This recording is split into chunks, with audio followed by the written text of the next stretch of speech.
So, moin alle miteinander. Die Nominierung vom Brökers Kamp zur Cool Water Challenge nehmen wir vom Mittelfassamt natürlich gerne an. Wir haben keine Kosten und Mühen gescheut. Getränke vom Kühlwagen und das Grillfleisch, worauf ihr hofft, verzehren wir natürlich selber. So ein Poolaufbau macht hungrig und durstig. So, und jetzt viel Spaß bei der nächsten Cool Water Challenge. Wir nominieren die Damenmannschaft vom SV Wettrup, Ansprechpartner Bettina Schlump. Viehhandel Mahnemann, Ansprechpartner Karl-Heinz Mahnemann Senior. Imbissbetrieb Bernd Knuhe, Ansprechpartner Markus Penningberg. Jetzt habt ihr 48 Stunden Zeit, ansonsten kommt der Mittelfassamt bei euch vorbei zum Grillen und Trinken und die haben viel Zeit. Viel Spaß!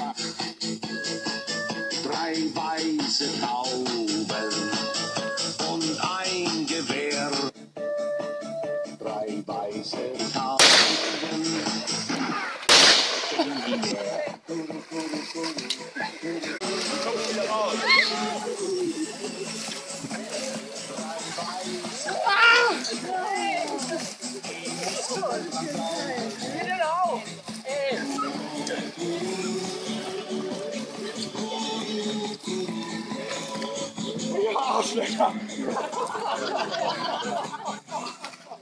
Bloß, dass ich mich ziemlich erschrocken habe.